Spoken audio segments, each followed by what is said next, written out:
நம்ம இந்த வீடியோவில் என்ன பார்க்க போகிறோம்னு கேட்டிங்கன்னா கான்டூர் இன்டெகிரேஷனில் ஒரு டிஃப்ரெண்டான sum 1 minus 2a cos theta plus a ஸ்கொயர்ன்ற இந்த ப்ராப்ளம் பார்ப்போம்.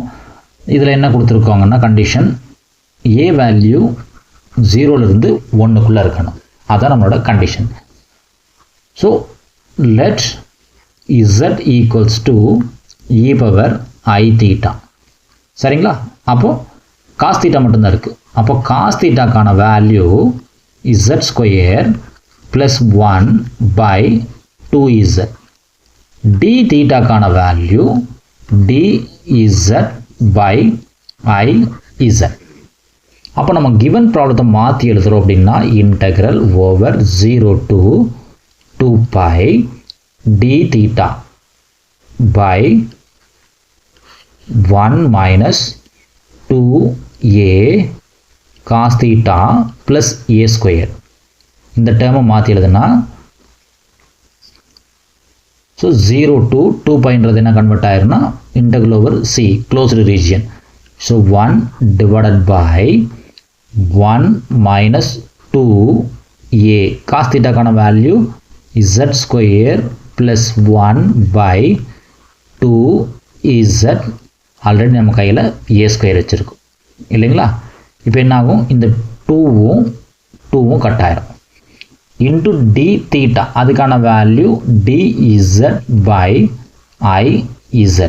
இந்த ஐன்றது கான்ஸ்டன்ட். அப்போ என்ன பண்ணலாம், அந்த கான்ஸ்டன்ட் எடுத்து வெளியே வச்சிடலாம். சரிங்களா? அப்போ 1 by I integral over closed region மேலே 1 மட்டும்தான் இருக்கும் டிவைடட் பை எல்சிஎம் எடுக்கிறோம். அப்போ இங்கே வெறும் எக்ஸட் மட்டும்தான் இருக்குது. அந்த இசட்டால் ரெண்டு சைட்லையும் எல்சிஎம் எடுக்கிறோம், ரெண்டு சைட்லையும் மல்டிப்ளை பண்ணுறோம். அப்போ என்ன கிடைக்கும், 1 கூட இசட் இருக்கும், இந்த 1 கூட இசட் இருக்கும், மைனஸ் இங்கே பேலன்ஸ் என்ன இருக்குது, ஏ மட்டும்தான் இருக்கும். அப்போ மைனஸ் ஏ உள்ள மல்டிப்ளை பண்ணுறோம். அப்போ மைனஸ் ஏ இசட் ஸ்கொயர். இந்த மைனஸால் இங்கே மல்டிப்ளை பண்ணுறோம். அப்போ மைனஸ் கூட ஏ இருக்குது, இந்த மைனஸ் கூட ஏ இருக்குது. So minus A plus a square மட்டும் இங்கே தனியாக இருக்குது. இந்த ஏ ஸ்கொயர் கூட இசட்டை மல்டிப்ளை பண்ணும். சரிங்களா? ஹோல் டிவைடட் பை இசட் மட்டும் இருக்கும். இது எல்லாமே டினாமினேட்டரில் எல்சிஎம் எடுத்துருக்கு. இப்போ நியூமரேட்டரில் பேலன்ஸ் என்ன இருக்குது, இந்த ஐ வெளியே போயிடுச்சு. அப்போ என்ன இருக்குது, நமக்கு dz பை இசட் இருக்கும். இது நியூமரேட்டரில். இதை இன்னும் சிம்பிளை பண்ணி எழுதுகிறோம்னு சொன்னால் 1 பை I. ஸோ இந்த இன்டெக்ரல் ஓவர் சி. இந்த டைம் மேலே போகும்போது என்ன, ரெசிப்ரோக்கல். அப்போ இசட் மேலே போயிடும், இந்த டைம் கீழே இருக்கும். அப்போ z minus a z square minus A plus a square Z இருக்கும். ஆல்ரெடி நம்ம கையில் என்ன இருக்குது, dz பை இசட் இருக்குது. அப்போ இந்த இசட்டும் கட் ஆயிடும். அப்போ கடைசியாக நமக்கு என்ன இருக்கும், 1 by I integral over closed region மேலே வெறும் dz மட்டும்தான் இருக்கும். கீழே டேர்ம்ஸை நான் மாற்றி எழுதுகிறேன், இசட் ஸ்கொயர் டேர்மை முன்னாடி எழுதிக்கிறேன். அப்போ minus a z square term எழுதிக்கிறேன் ப்ளஸ் இசட் டேர்ம் இருக்குது, இங்கேயும் ஒரு இசட் இருக்குது, இங்கேயும் ஒரு இசட் இருக்குது. அப்போ இசட் டேர்மை வெளியே எடுத்துட்டா பேலன்ஸ் டேர்ம் என்ன இருக்கும், ஏ ஸ்கொயர் ப்ளஸ் 1 இருக்கும். தென் பேலன்ஸ் டேர்ம் என்ன இருக்கும், மைனஸ் ஏ இருக்கும்.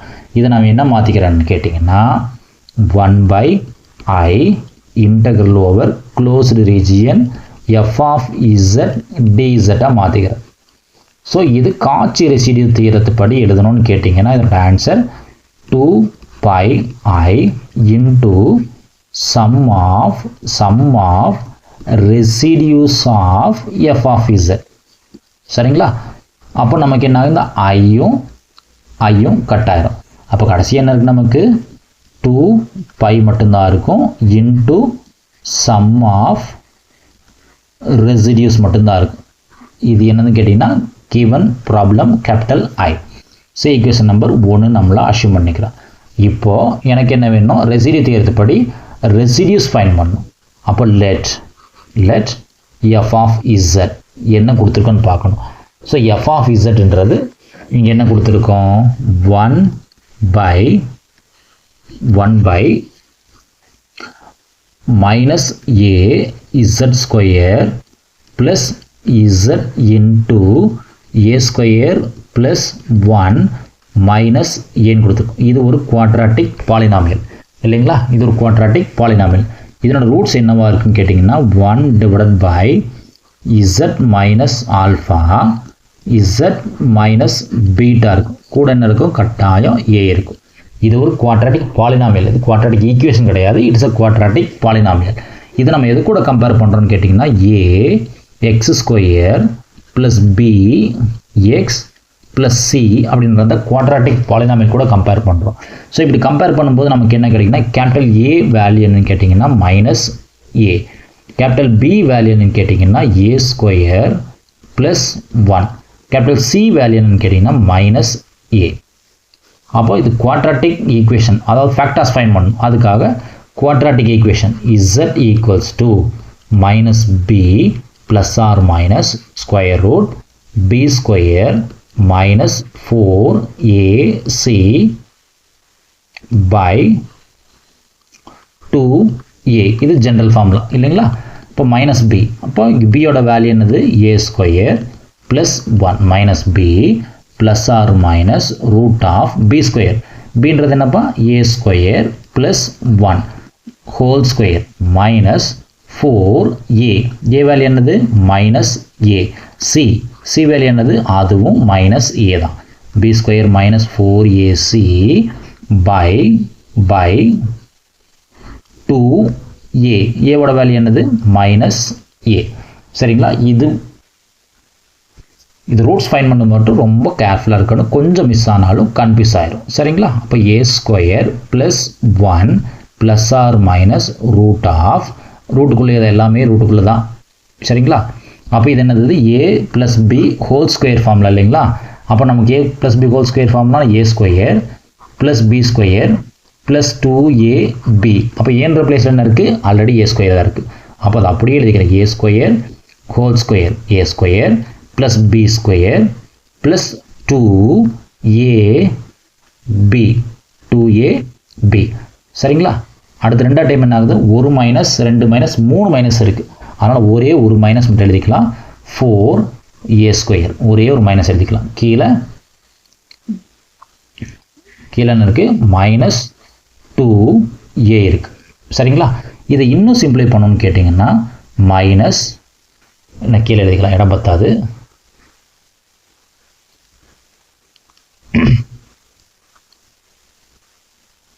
ஸோ இதனோட வேல்யூ என்ன கேட்டிங்கன்னா minus a square plus 1 disturb பண்ணல, keep as it is, plus or minus root of, இதையும் டிஸ்டர்ப் பண்ணல, ஏ ஸ்கொயர் ஹோல் ஸ்கொயர் அப்படியே இருக்கட்டும், ப்ளஸ் 1 ஸ்கொயர் அப்படியே இருக்கட்டும்.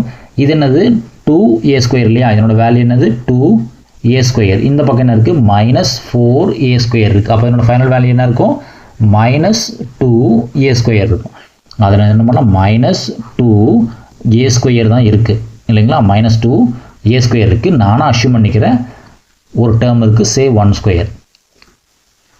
ஸோ 1 இருக்க மாதிரி நான் அஷ்யூம் பண்ணிக்கிறேன். 2ab சரிங்களா? Divided by whole divided by minus 2a. அப்போ இப்போ பார்த்தோம் அப்படின்னு கேட்டிங்கன்னா இந்த டேர்ம் மட்டும் நீங்கள் கம்பேர் பண்ணி பார்த்தீங்கன்னா என்னது ஃபார்முலாவில் இருக்குது? இது a square plus b square minus 2ab ஃபார்மில் இருக்கும். ஆனால் பார்த்தீங்கன்னா a square plus b square minus 2ab ஃபார்மில் இருக்குது. அப்போ அதுக்கான ஃபார்முலா நமக்கு நல்லாவே தெரியும். மைனஸ் a ஸ்கொயர் ப்ளஸ் 1 அப்படியே இருக்கட்டும், plus or minus square root. இதனோட வேல்யூ என்னது? a மைனஸ் பி ஹோல் ஸ்கொயரா? இதனோட value for example a minus B whole square. அந்த ஏன்ற பிளேஸ்க்கு பதில் என்ன இருக்குது? a ஸ்கொயர் இருக்குது. அப்போது a minus B whole square formula இல்லைங்களா? ஏன்னா கேபிட்டல் ஏ அந்த ஏன்ற இடத்துல a ஸ்கொயர் இருக்குது, அதாவது a ஸ்கொயர் ஹோல் ஸ்கொயர் ஃபார்முலாவில் இருக்குது. ஸோ கீழே எதுவும் டிஸ்டர்ப் பண்ணலை, கீழே மைனஸ் 2a அப்படியே இருக்குது. ஸோ இது இன்னும் சிம்பிளை பண்ணணும்னு கேட்டிங்கன்னா மைனஸ் a ஸ்கொயர் ப்ளஸ் 1 இருக்கும், ப்ளஸ் ஆர் மைனஸ் ஸ்கொயர் ரூட்டும் கட் ஆயிரும். அப்போ கடைசியில் என்ன இருக்குது நமக்கு? a square minus 1 by minus 2aன்னு கிடைக்கும். சரிங்களா? இப்போ இதெல்லாம் நான் ஆல்ஃபா பீட்டா எடுத்துக்கிறேன். ஸோ ஆல்ஃபா, ஸோ லெட் ஆல்ஃபான்றது மைனஸ், ஃபஸ்ட்டு டைமில் எந்த டிஸ்டர்ப் பண்ணல, a ஸ்கொயர் ப்ளஸ் 1 மைனஸ் போட்டால் அது alpha. So minus a square minus 1 by minus 2a. இது ஆல்ஃபான்னு எடுத்துக்கிறேன். அப்போ இதனோட வேல்யூ என்ன ஆகும்? minus a square minus 1. இது மைனஸால் உள்ள மல்டிப்ளை பண்ணுறோம். அப்போ minus a square minus 1. இந்த மைனஸால் உள்ள மல்டிப்ளை பண்ணால் minus a square plus 1 ஆயிரும். by minus 2a இருக்கும். அப்போ இங்கே என்ன ஆகும்? plus 1 minus 1 பேலன்ஸ் ஆயிரும். அப்போ a square again a square. அப்போ minus 2 times a square ஆகும். by minus 2a ஆயிரும். அப்போ 2 a square a கட் பண்ணிட்டு என்ன கிடைக்கும் நமக்கு? கடைசியாக a இருக்கும். அதாவது ஆல்ஃபாவோட வேல்யூ என்ன கிடைக்கும்? கடைசியில் நமக்கு ஏன்னு கிடைக்கும். ஆல்ஃபாவோட வேல்யூ ஏன்னு கிடைக்கும். அடுத்து பீட்டா ஃபைன் பண்ணுறோம். ஸோ பீட்டா அப்படின்றது என்ன? இதே டேர்ம் தான் நம்ம என்ன பண்ணணும்? மைனஸுக்கு பதில் என்ன போடணும்? ப்ளஸ்ஸை போடணும். இந்த இடத்துல மைனஸ் போட்டிருப்போம் இல்லைங்களா? இந்த இடத்துக்கு ப்ளஸ் போட்டால் அது பீட்டா டேர்ம் ஆயிடும். So minus a square plus 1 plus போட்டால் beta. So a square minus 1 by minus 2a. சரிங்களா? அப்போ இதை மறுபடியும் மைனஸால் உள்ள மல்டிப்ளை பண்ணால் minus a square minus 1 plus a square minus 1 by minus 2a இருக்கும். இப்போ minus a squareம் plus a square cut ஆயிரும். ஸோ minus 1 என்ன ஆகும்? minus 2 by minus 2a ஆயிரும். அப்போ minus 2 கட் பண்ணிட்டா கடைசி என்ன இருக்குது? 1 by a இருக்கும். அப்போ therefore பீட்டாவோட வேல்யூ 1 by a இருக்கும். Alpha value a, beta value 1 by a. So alpha lies இன்சைடா பீட்டா லைஸ் இன்சைடான்னு கண்டுபிடிக்கிறதுக்காக நம்ம கிவன் கண்டிஷன் என்ன கொடுத்துருக்கான்? கிவன் என்ன கண்டிஷன் கொடுத்துருக்கோன்னு பார்த்தீங்கன்னா, given 0 less than a less than 1. அதாவது நம்ம சூஸ் பண்ணக்கூடிய ஏன்றது 0 விட பெருசாக இருக்கணும், அதே சமயத்தில் 1 விட குறைவாக இருக்கணும். அதனால் நானாக சூஸ் பண்ணிக்கிறேன். Take a equals to 0.5. அப்போ 0.5ன்றது கட்டாயம் என்ன இருக்கும்? 0 விட பெருசு தான், ஆனால் 1 விட சிறுசாக இருக்கும். இப்போ நான் ஆல்ஃபா செக் பண்ணி பார்க்குறேன். ஆல்ஃபான்றதும் therefore alpha is equal to simply a தான். a வேல்யூ என்ன? 0.5. இப்போ 0.5ன்றது கட்டாயம் less than 1. இப்போ therefore alpha lies inside C. alpha lies inside C. Beta check பண்ணி பார்க்குறேன். பீட்டான்றது என்ன? 1 by a. இப்போ 1 by 0.5 அப்படின்ற வேல்யூ என்னன்னு கேட்டிங்கன்னா 2. இப்போ 2ன்றது கட்டாயம் என்ன? 1 விட பெருசு. So therefore beta lies outside C. beta lies outside C ஆயிரும்.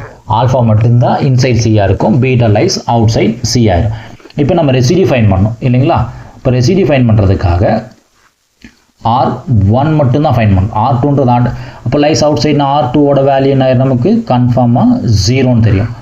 ஏன்னா லைஸ் அவுட் சைட் சீட்னா வேல்யூ கிடையாது, R1 மட்டும்தான் இருக்கும். அப்போ ஃபார்முலா என்னது? Limit z tends to a, general formula z minus a into f of z. இது ஜென்ரல் ஃபார்முலா. அதாவது residue at z equals to a of order 1. இங்கே எல்லாமே ஆர்டர் 1 தான். ஏன்னா குவாட்ராட்டிக் ஈக்குவேஷன்றதுனால 2 ஃபேக்டர்ஸ் வருது, அதனால் கட்டாயம் ஆர்டர் 1 தான் இருக்கும். ஸோ இங்கே alpha lies inside, beta lies outside. அப்போ ஏவோட வேல்யூ ஆல்ஃபா. இப்போ ஏக்கு வேல்யூ என்ன ரீப்ளேஸ் பண்ணுறோம்? ஆல்ஃபா ரீப்ளேஸ் பண்ணுறோம். சரிங்களா? அப்போ limit z tends to a, that is alpha, z minus a. So z minus alpha f of z. f of z ஓட value 1 by a into z minus alpha z minus beta. சரிங்களா? அப்போ z minus alpha balance ஆயிரும். இப்போ கடைசி என்ன இருக்கும்? z க்கு பதிலாக ஆல்ஃபா போடுறோம். அப்போ 1 by டிஃபால்ட்டாக a இருக்கும். ஸோ தட் a z க்கு பதிலாக ஆல்ஃபா போடுறோம். அப்போ ஆல்ஃபா மைனஸ் பீட்டா இருக்கும். ஆல்ஃபாக்கான வேல்யூ நம்ம இங்கே தான் ஃபைன் பண்ணி வச்சுருக்கோம். a பீட்டாக்கான வேல்யூ 1 by a. சரிங்களா? அப்போ 1 by a. கேபிட்டல் ஏக்கான வேல்யூன்னு பார்த்துடலாம். ஸோ கேபிட்டல் ஏக்கான வேல்யூ என்ன வச்சுருக்கோம் நம்ம? ஸோ கேபிட்டல் ஏக்கான வேல்யூ மைனஸ் a. கேபிட்டல் ஏக்கான value minus a. So 1 divided by capital A value minus a, alpha value small a, beta value 1 by a. சரிங்களா? இப்போ கிராஸ் மல்டிப்ளை பண்ணால் 1 by மைனஸ் a டிஸ்டர்ப் பண்ணலை, அப்படியே தான் இருக்குது. Cross multiply பண்ண என்ன ஆகும்? ஏ ஸ்கொயர் மைனஸ் 1 பை ஏ ஆகும் இல்லைங்களா. அப்போ இந்த ஏ கட் பண்ணிக்கலாம். கடைசி என்ன இருக்கும், minus 1 by A square minus 1 இருக்கும். இல்லை இது இன்னும் மாற்றி எழுதுனா -1 அப்படி இருக்கட்டும், கீழே ஒரு மைனஸை வெளியே எடுத்துட்டு என்ன ஆகும், 1 மைனஸ் ஏ ஸ்கொயர் ஆயிரும். அப்போ இந்த -1ம் மைனஸும் கட் பண்ணிக்கலாம். அப்போ கடைசியாக ரெசிடியூ ஒரே ரெசிடியூ தான் இருக்குது நம்ம கையில். அந்த ரெசிடியூவோட value 1 by 1 minus a square. அப்போ இது எதை அப்ளை பண்ணணும், நம்ம ஈக்குவேஷன் நம்பர் 1ல் அப்ளை பண்ணணும்.